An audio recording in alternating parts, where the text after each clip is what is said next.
Welcome back, baseball family. We have a very special interview with Jeff, don't call me cilantro, Celentano, and Rickey Hill. Jeff is the director of the movie The Hill, which is a movie about Rickey's life. We're so happy to have them here. Thank you both for joining us. We really appreciate it. Oh, it's a pleasure of ours to be here, man. So before we get Amen. into anything about the movie, we're going to give them the same treatment we give all of our guests, which is a rundown. So Jeff, first question is coming your way. What is your quest? My quest in life, Your quest in general. my quest in general is to wake up every day feeling happy, healthy, and full of energy and living life to the max. I've always been that guy. No matter where I am, I wake up every day and say to myself, I'm going to do something different today. I'm going to change my habits.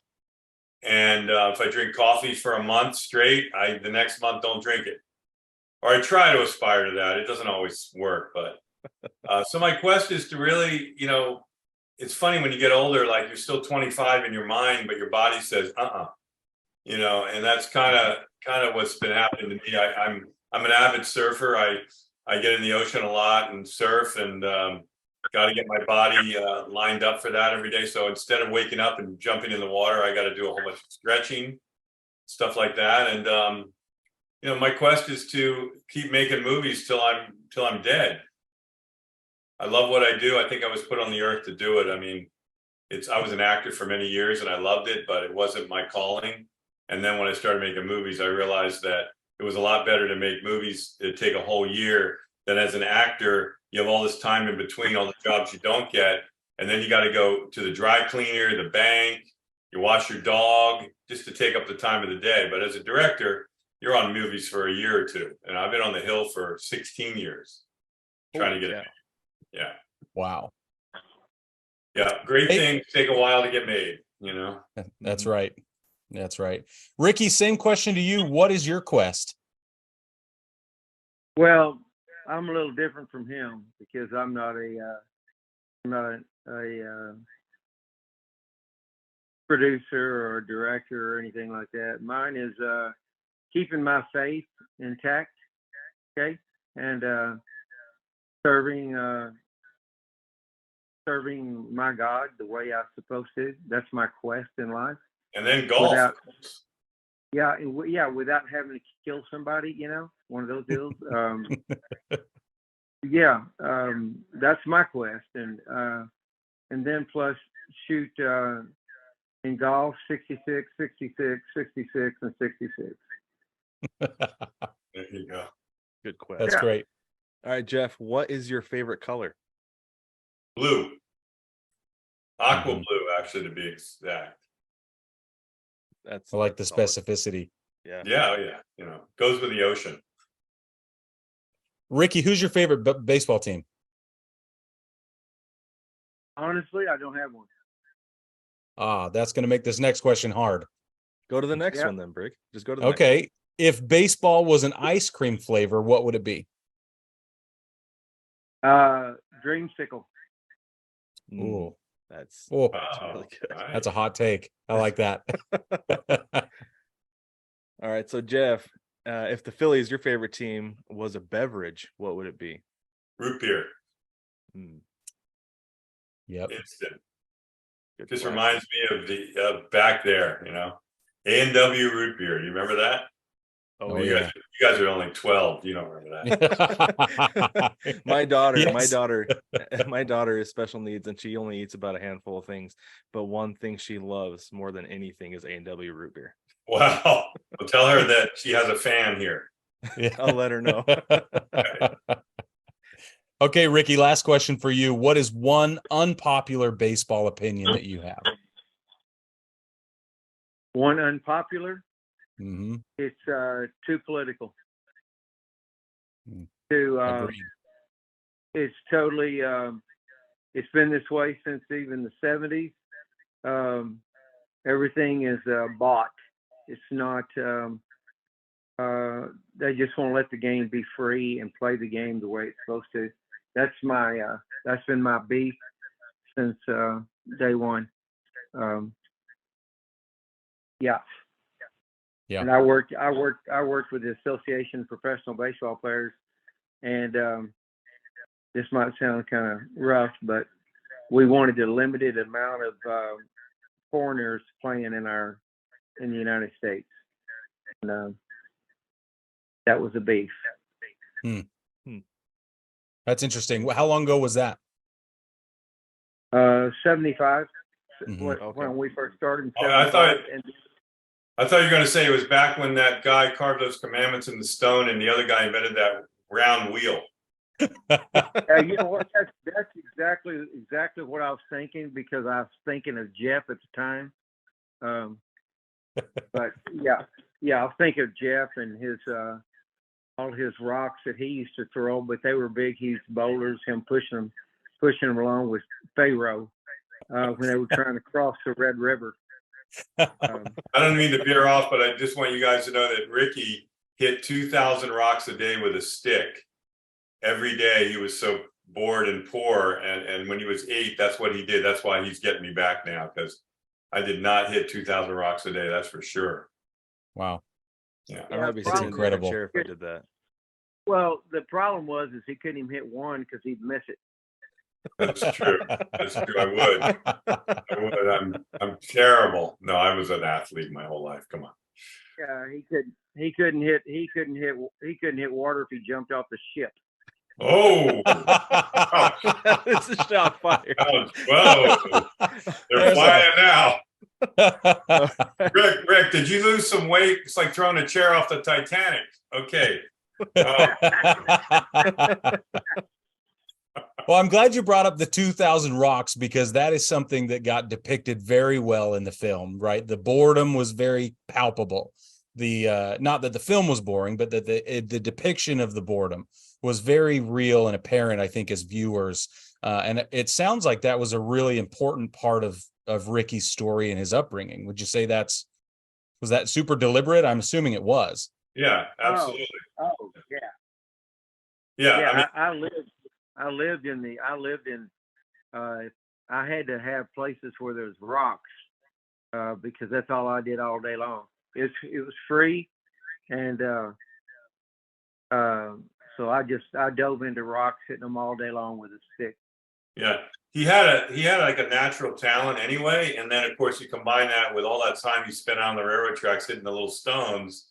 His eye-hand coordination's unbelievable. Like that's why he's such a scratch golfer. Yeah, It's just anything you put in his hand with a stick and a rock or a ball or an object, he's just going to be able. He can aim it. I validated all this. I mean, this is all real. Even Dennis Quaid said, "What Rickey did in this movie, I can't even believe this story has never been told, and that it's real. Like, who the heck does that?" Like, I said I have all the documentation, and then when he met Rickey. When Dennis met him and had dinner with him, he was blown away at the story. Rickey gets very passionate when he talks about the story and just tells you what he went through. I mean, it's such an inspirational movie for everybody, because I think that everybody can relate to wanting something so bad you can taste it and you have all the talent in the world, but you can't get there. It's kind of like this movie. I was just talking to somebody today about it. They said, "Jeff, this movie's so good. Every time I go, I cry. 6 times, like 7 times, I get emotional. I come out, I'm so excited when I come out. I'm so inspired. Your movie's going to do great." And I said, I love this movie, and I think this movie, once it catches on, is the perfect movie for everybody. But today, there's so much out there. We got to push through all the muck to get noticed, because you could have the best movie in the world, unless people see it, they don't know, Yeah. Mhm. And every now and then I get that strange friend of mine who'll call me from like Philly, funny enough. And he'll call me and he'll say, "Hey," he's a pretty prolific guy, he's a writer, screenwriter, and he'll say, "Hey, when's your what's going on with your movie?" I said, "What? You haven't seen all the press?" There's that one guy, because we have a lot of press and Briarcliff's killing it out there. And we have a lot of great stuff going on like you guys, but never everybody's going to ever get the message. And so I just want that message to get spread across the country, because it's really, I set out to make a period classic film like the old ones that we love, like Field of Dreams. And I've had a couple of people in the test screening come up to me, an old man with tears in his eyes, and he said, you moved me, sir. I have not seen a movie like this in Field of Dreams." So wow. Rickey's life, what he went through, we depicted the you know how poor they were. I mean, they ate cornbread and drank milk. That's what they ate for dinner. And the dad made No, 50 that's bucks not a month. Yeah, that's not all necessarily true. I also ate Alpo out of dog food can several times. He actually So did, funny enough. that's the honest truth. I had to eat dog food. Yeah. That's why his bark is a little louder than normal. That's right. Exactly. That's why that when I get around and anybody want to fist fight me, they get chewed up. Ricky, I have a question Sounds about awesome. that specifically. The film Okay. shows a lot of thematically, there's a lot of dialogue around gifts and opportunities and chances, and then life sort of taking those away from you, right? Stripping them from the grip that you've held them in so tightly. I have personal experience with that in my life. I'm also have spinal fusion. I heard that you do as well. And with the rods and the cages in our back, how have you dealt with that as a person? Those opportunities, things just keeping getting taken away from you, and yet you continue to press forward and fight and achieve and reach. How do you do that, man? You know, it's funny. It's funny because the other day I've had people ask me. You know, I've gone through two windshields going 80 miles an hour. It didn't even knock me out. I've gone through so much surgeries that too many to even count. I mean, I quit actually counting them in the 30s. And but yeah, I just continued going on because I've had pain more than I've had relief. So I just got used to the pain. So that's my next film. I got to get used to the pain, you know. Yeah. So yeah. Yeah, sometimes I call him and he's laying on his back in his house on the floor when it's raining. I'll say, "What's going on, Rick? You all right?" He said, "No, I'm laying on my floor all spread out because I can't get up. It is so painful." And then he'll the next week I see him, he looks like he'd run the marathon. It's the strangest thing. He's just got unbelievable metabolism or something. Yeah, the humidity gets me, if anything. Rain gets me.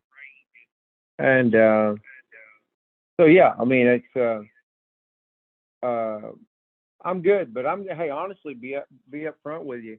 I've been doing very well. I've been taking this product that's out of this world, and today I have no inflammation in my body whatsoever, which is almost basically impossible at my age. That's fantastic. Yeah. So yeah, congratulations. I was really curious, just because Dennis Quaid he was the rookie, right? Like one of the other big baseball movies. I'm curious if he was always the guy to play Ricky's dad, or if it was kind of like he went through a list of names and then he kind of popped out and then I guess it probably agreed to it. He's not somebody you audition, right? No.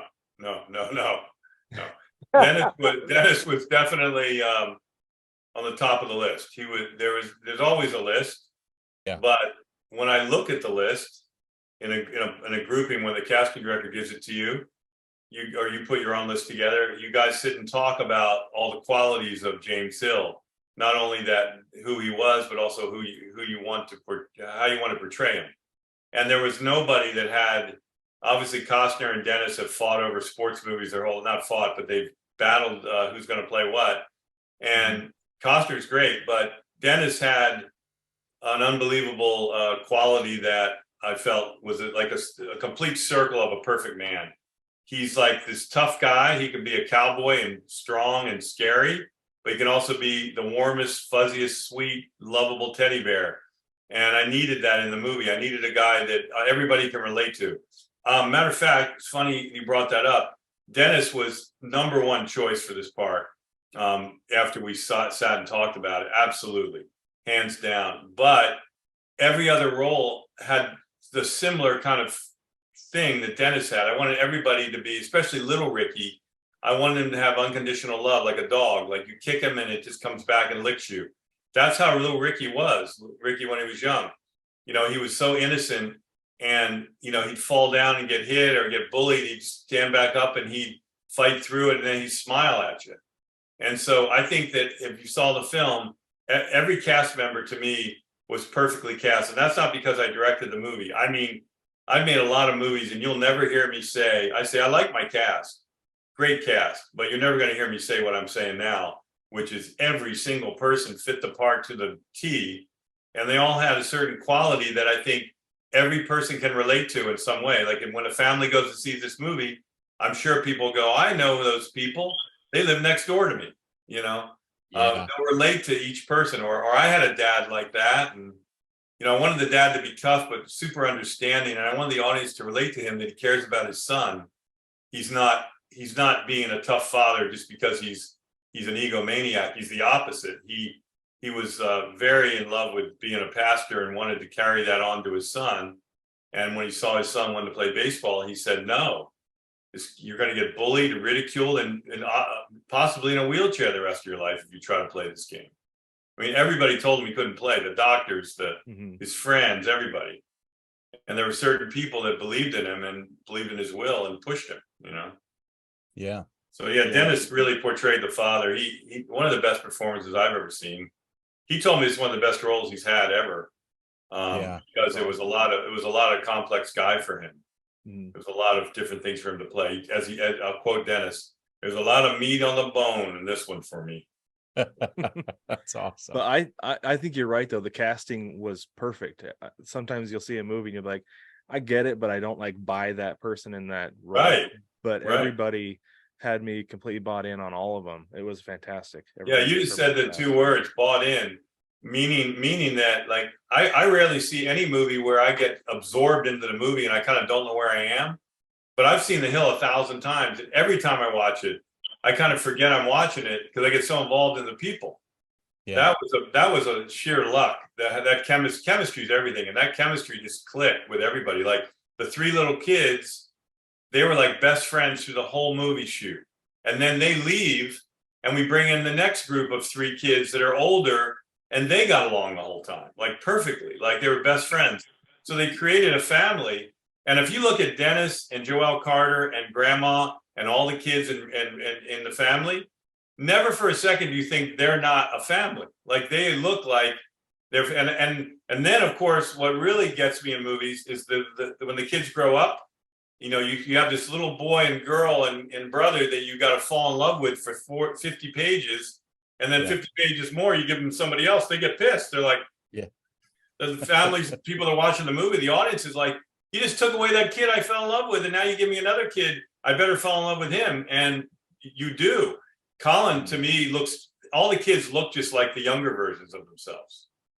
That was important to me. Well, Colin's so good looking that he just fit the role perfect for me. Oh, that's well, guys, don't ask me what I think of that question. Okay. Yeah, no. Yeah, hey, don't Ricky. ask, Ricky, next question for you is that the sheer pressure of that tryout. I think what came through really well in the film, obviously that's kind of the pinnacle moment, but immediately following that, can you take us a little bit further past the narrative of the film and just tell us kind of how it went afterward? Like through it, once you got in the minor leagues and everything? Yeah, I can. First of all, I knew that I had a limited amount of time, very limited, because of they already let me know that my spine at 17 years old, I really knew it at 14. They let me know that that my discs were just crumbling, and they even told me when I was 17 that I had the disc of a 75-year-old man at one time. But I accepted it and went ahead and went along with it. And it was something that I said, you know what, it doesn't matter what I have. I'm playing. I think I told Jeff this too, that I'm playing and until every tire goes flat.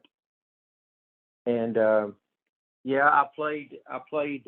What people didn't understand what I did was I actually played 5 seasons, and but I played year round. I played winter ball every year somewhere, whether it be Mexico, whether it be Venezuela, um, or I played one winter ball in Italy, and then I played. But I played year round. People don't even realize that, and what that kind of double. That's like playing a double season, and Yeah. because I was limited amount of time of how much time that I had to make it to the big leagues, and in 1978 I got on a roll because I was designated hitter that year, 78. I'd never let anyone know about my spine. I did some things that you shouldn't be doing just to play ball, but putting yourself at risk of being paralyzed. And but in 78, my grand total home runs that year, 488 at bats, I hit 51 home runs, and that's an awfully big year A to huge year. have going. Yeah, to go into your next year not knowing, if if you can even walk, right? It's just when your disc had crumbled down to nothing. I went to spring training the following year, and the San Diego Padres was taking me up to the big leagues, and I collapsed diving into second base.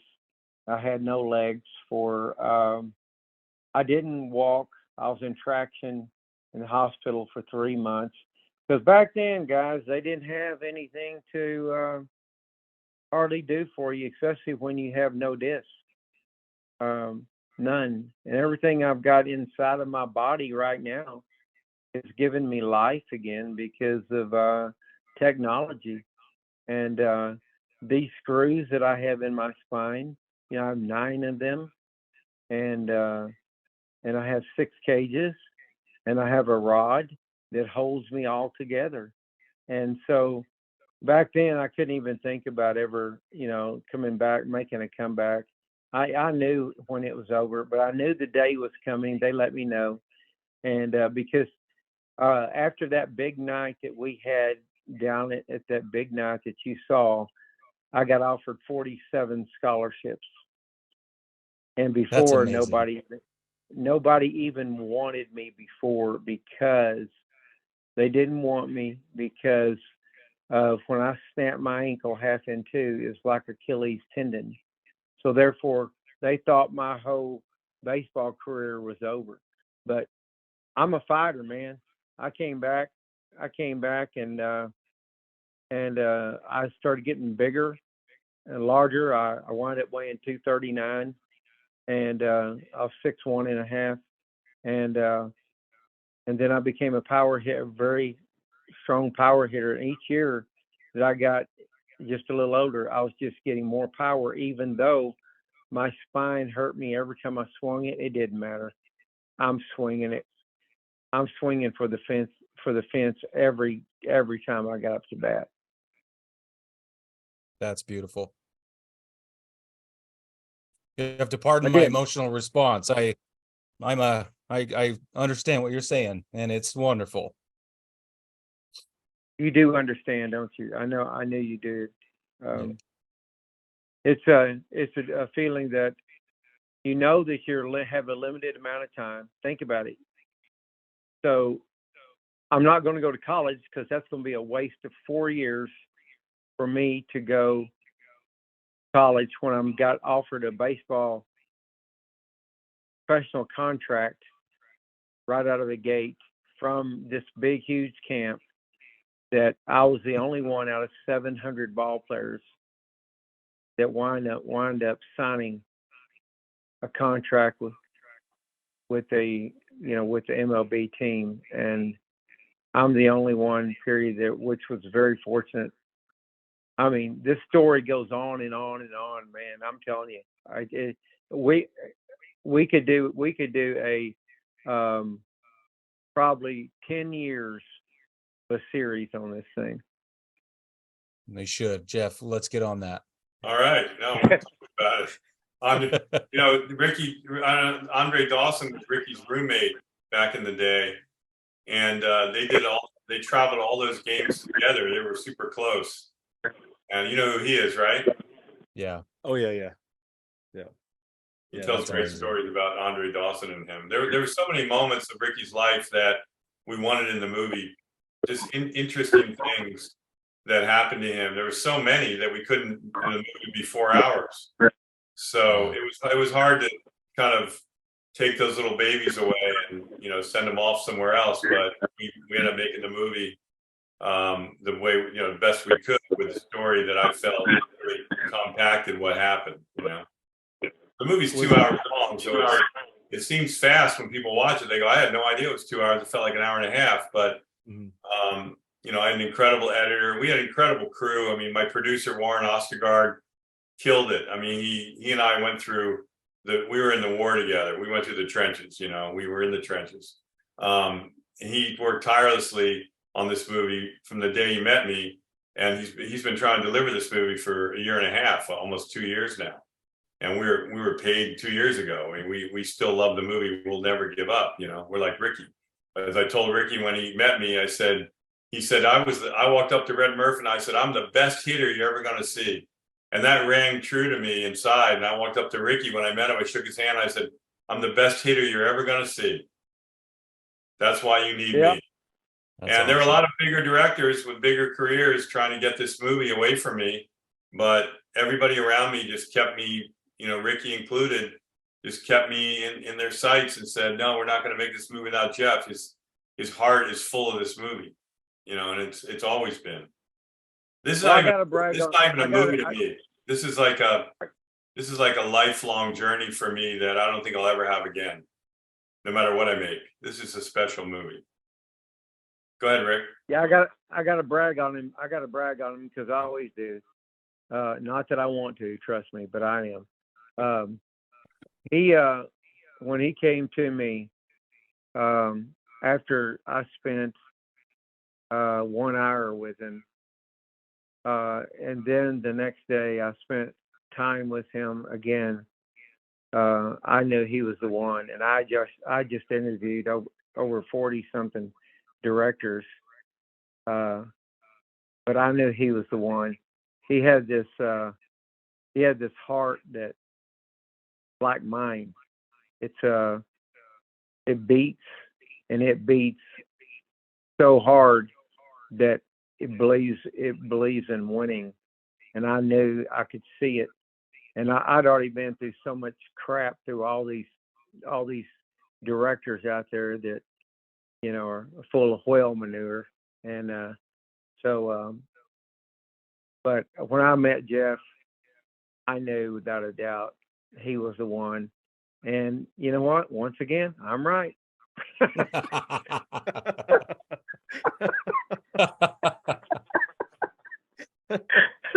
Well, that's it. I had to say that. I'm sorry. Don't be sorry. The best compliment I've ever gotten. An underhanded compliment. I like it. Yeah. So I have one try more to question. tell everybody I don't know. I'm right all the time. I'm right all the time, but for some reason they don't believe me. But I'm telling you, I'm right. I was right again. And look what he did. He puts this whole team together, which is absolutely miraculous. And I'm sitting there going through my mind, going, I cannot believe what all he's put together. And he worked so hard at it. Like I said, I hate to say this to him, but I was right again. But yeah, he was it. He was as today would say, man, he was a dope. He was it. So I have one more question for you before we get out of here. I don't know if Brig has one more as well, but I'm curious. You talked about how there was, it could have been a 4-hour movie. Was there one scene, like a deleted scene, that you wished could have stayed in the movie, but just had to go just for time constraint? Yeah, there's a tiny, tiny little scene. Tiny. It's where little Ricky and his sister are sitting in the bedroom, and he has a sock full of change, and he dumps it out on the table. It's so cute. And he says, she said, "Where'd you get all that money?" He says, "I've been saving it. You know, I jumped down into the ditch on the street, and I pick up every penny." And she says, "That's disgusting." And he says, "Yeah, there's a lot of rats down there too, but it don't matter." You know, and that's kind of the scene. And he said, "I'm saving this for Daddy because I want to buy him a hamburger and a Coke for Christmas." And that scene breaks my heart. It's so sweet, but you know, time-wise, and it didn't fit where it was. We moved it around, and it never really fit. They go right from there to that 50s diner you saw, and they buy the burger. That burger scene broke my heart. When I read that, I cried my eyes out. And the scene itself really, really was something. And so I had to take it out. It was hard for me because it was so sweet. Right after that scene, the coach comes to the door, and it gets real for stuff gets real for the family, as you know. It does. And so that scene just didn't fit there. It was I had to lose it. It was sad. You know, you can't keep all the children in the movie. You want to keep your babies, but you got to send them off to another movie, you know. And so that'll probably be in the outtakes stuff. There's a couple other little moments, you know. Earl was he's a little moment outside the church after he kind of takes Dennis on, and he's going to kind of go at Dennis there. But we felt it was overkill because the next scene, you know, he picks him up at the bar where he's coming out and gives him a ride home. So, which is a great depiction of the dynamics of the family and of his dad and everything. With, you know, like, I'm willing to whoop you if I have to, but I'm still going to put my arm around you at the same time. And I think that speaks to who Rickey is and his character, and I'm glad that came through in the film. Well, you know, it's funny. That scene's very funny.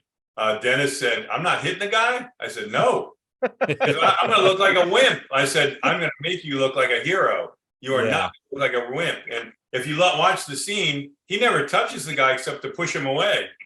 You know, the guy, he pushes him out of the way on the one scene, part of the scene, and then the other one, the guy swings, Dennis ducks and pushes him down. He never touches the guy with a fist or open hand or anything. So that was important to me because I felt that Pastor Hill had enough sense to know how to fight. He's a tough man. Rickey's dad was a tough man, but he also knew that this guy was drunk and he just wanted to give him a ride home. He didn't want to beat him up. So I think we covered that pretty well.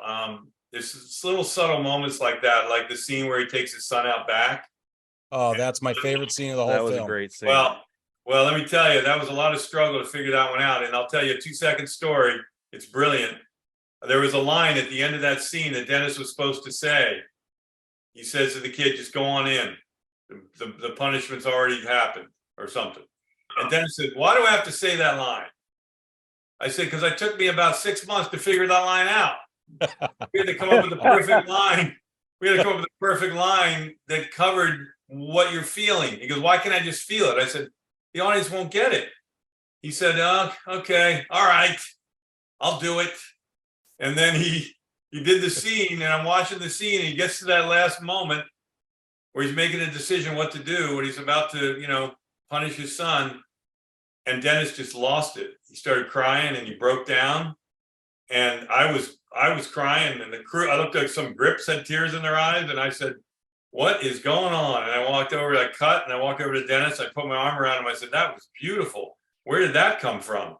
And he goes, "My dad just came into my soul right then, and I just remembered everything that ever happened to me as a kid with him, and this brought back all those memories." And then he looked at me and he smiled and he said, "You still need the line?" And I said, "Obviously not." I think you crushed it, by the way. Okay, so kudos to Dennis in that story, but you're not giving yourself enough credit for lining the shot up perfectly so that we look over the boy's shoulder into Dad's eyes, and we get to see the pain juxtaposed between both characters at the same moment and deal with all of that emotion in about this big a box. So wow. You deserve a lot of credit there as well. Okay. Thank you, man. That had nothing to do with time. We had no time. We had one shot. No, I'm just kidding. No, that was a lot of work to figure that one out, and I thank you for saying that, because to have enough guts in an emotional scene like that, not to push the camera up on an actor's face to make sure you get in their face. That was hard for me. That was a real emotional scene in the movie, a big pivotal scene for Dennis's character and the son. And I didn't want to be off of them. I wanted to be on their faces like this close, but it didn't work. It feel right. And I said, let's do it like this. And then everybody on set's like, are you sure? Like, you know, my DP's like, you sure you want to do it like, and he actually helped me design it. And the DP, you know, Chris Kimlin really was good at designing that shot too. So I give him credit. That's great. That's great. Okay, I do have one last question, and then we can wrap her up for us. Rickey, I've heard a lot of people talk about when they make a biopic that the person depicted in the film has to sort of edit their life a little bit, and that can be a little bit of a emotional and maybe painful experience.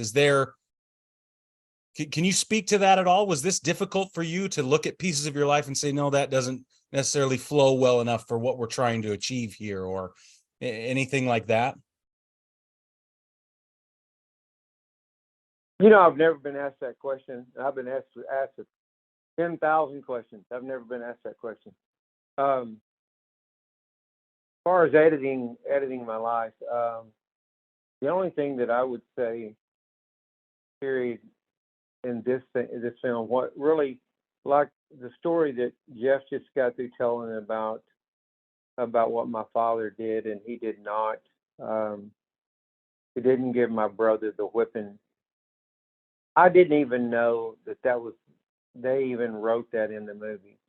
I didn't know that they even put that in the script. I'll be upfront with you. I didn't even know it. But when I got to see it, it really floored me in a way. I gotta go back to this just a second. It floored me in a way because that's exactly how my dad handled it. Exactly. To a T. And I never did bring that up. And that was, you know, a very touching moment.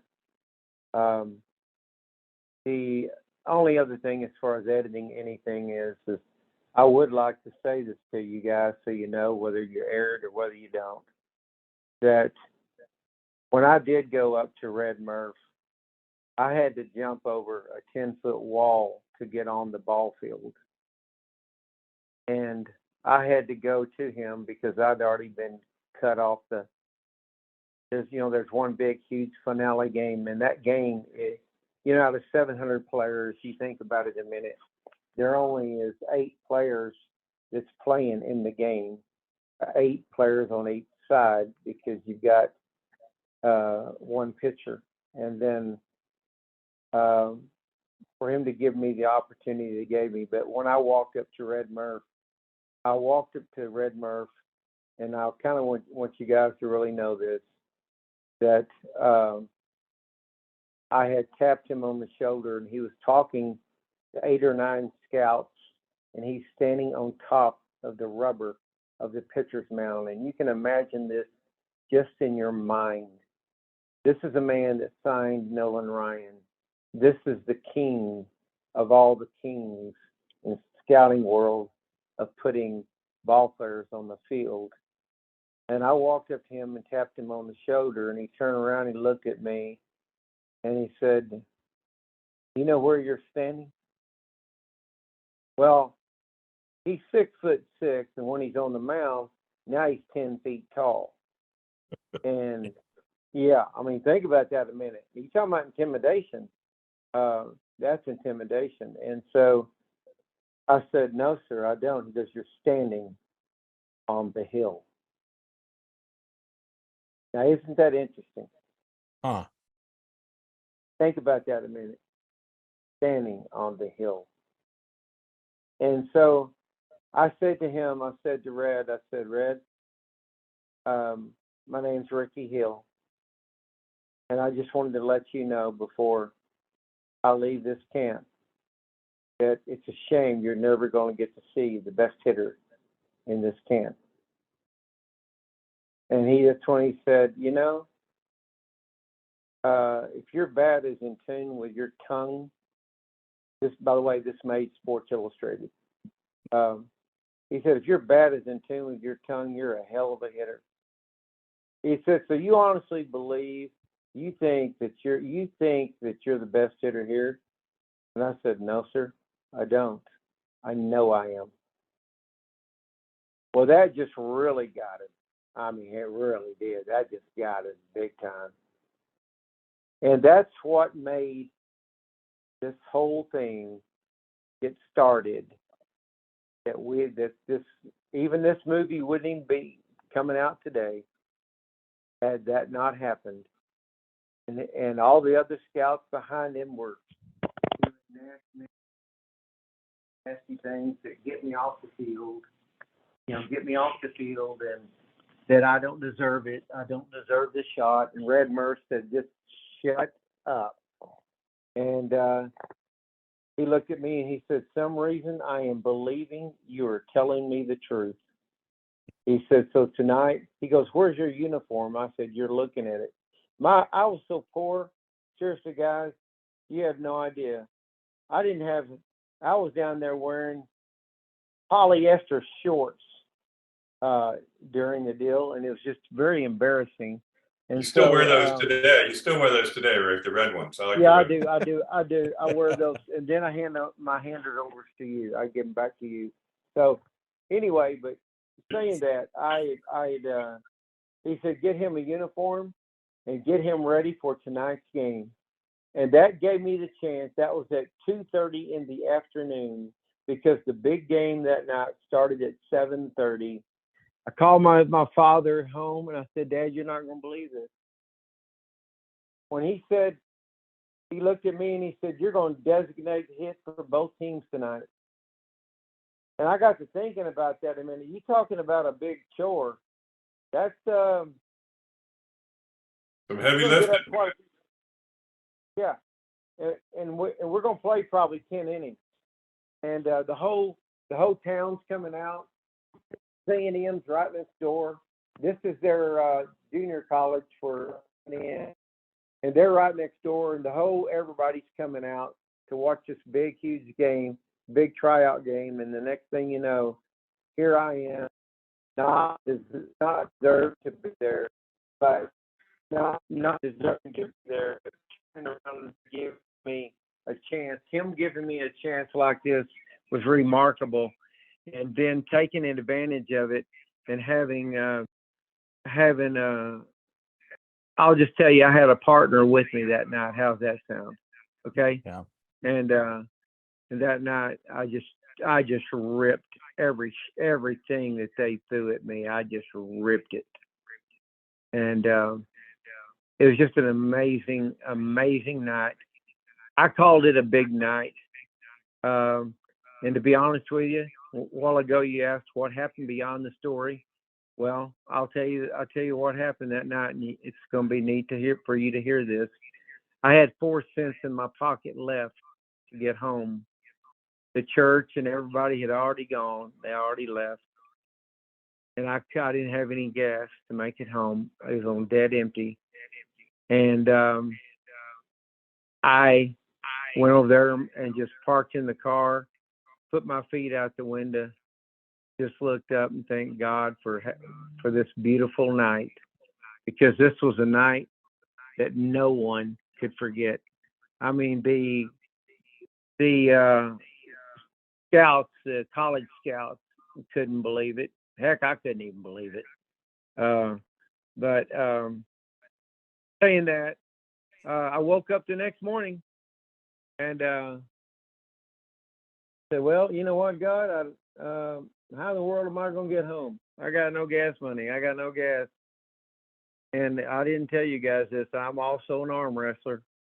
And I saw these three Strider guys over there arm wrestling that was left over from the big camp, because those ball players still everywhere hanging out. And I went over there and arm wrestled them, made 15 quick bucks. I had gas money to get home. I love it. That's a perfect way to wrap it up, guys. That's amazing. I thought I heard every story, but this is a new one. That is so funny. Yeah. Well, Yeah. gents, we gotta be getting going, but we appreciate you so much taking the time to be here with us. You The guys are film awesome. comes out August 25th. Is that correct?